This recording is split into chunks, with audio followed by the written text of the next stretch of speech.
Hello friends, my name is Sonal Chandalia. I'm the Chief Nutritionist at Dr. Chandalia's Diabetes Endocrine Nutrition Management and Research Center and also the Director of Denma Healthcare Private Limited.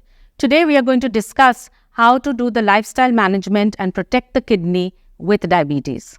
When an individual may or not already have any kidney disease, but one has to remember that you have to protect your kidneys even when you have diabetes. Because some of the situations of hypertension, the risk factors of obesity, tobacco abuse, hyperlipidemia or high cholesterol can all cause a sudden increase in kidney disease in a person with diabetes. Hence, we realize that we need to keep a lifestyle approach which is very balanced. This balanced approach has to look into good weight control, ensuring that the person is not obese, balanced meals and snacks through the day. One also has to ensure that there is no urinary infection which may be causing further damage to the kidneys, and also there is no urine obstruction. In a person who has diabetes, we also have to protect the kidneys for the long term. There has to be prevention done or there has to be management if there is any kidney problem. But more importantly, our effort is to prevent any kidney damage very early. So we see that we need to have a lifestyle approach which encompasses not only the management of the diet, but also the management of exercise.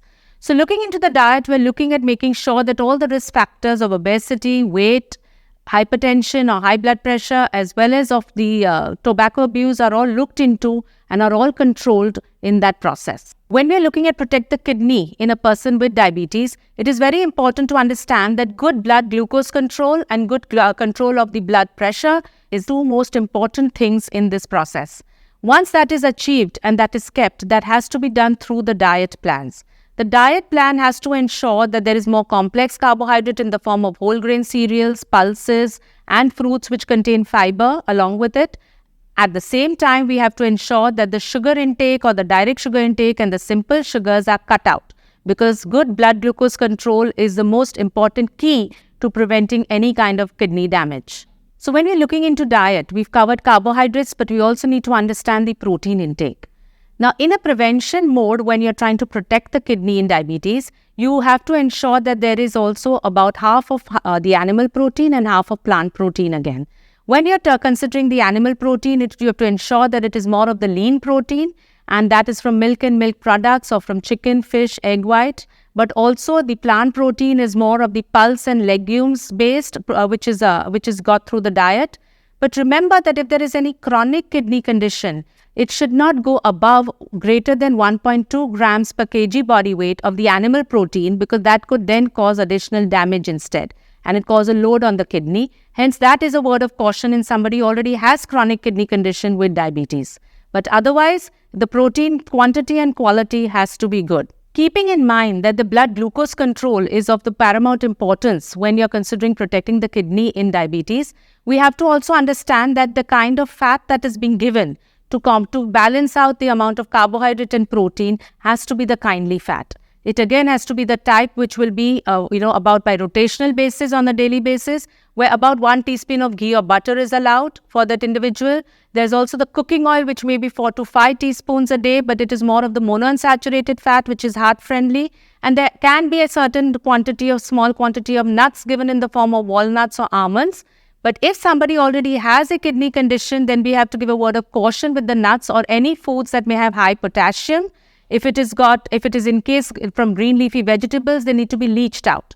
But otherwise, as a preventive measure, the fat of the right quantity and quality both have to be given correctly. Not only does the blood glucose control have to be kept very tight, but also for the kidney protection, we need to consider that the blood pressure has to be kept under tight control.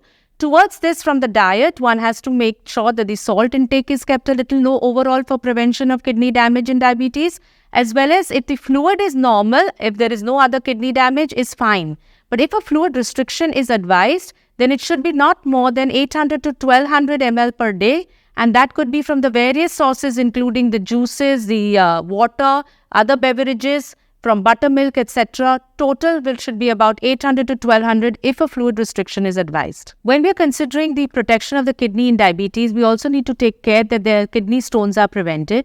There can be oxalate crystals, it could be calcium crystals, it could be uric acid crystals. Some of these have to be prevented also through diet by minimizing the intake of certain foods or restricting intake of certain foods as mentioned here. But remember, if there's no contraindication or no fluid restriction, then one must actually, to prevent kidney stones, have plenty of fluid through the day so that it may pass out without any surgery required or not put any more burden on the kidney. The kidney also has to be protected from recurrent urinary tract infections when person has diabetes. Many times there are not very adequate and complete bathroom facilities available when one is traveling or one is in different parts of the country. And many people, especially women, tend to hold the urine and not visit the bathroom often. This may lead to urinary tract infection, and in this scenario, one has to ensure that they have plenty of fluids, because when you have plenty of fluids, you will not allow the urinary tract infections to set in. Something less discussed, which also helps protect the kidney in diabetes, is that genital and sexual hygiene also has to be maintained and has to be understood and taught to patients so that they understand how to take care of themselves and not damage their kidneys. Thank you for listening in. The next episode, we will cover lifestyle management of obesity in diabetes.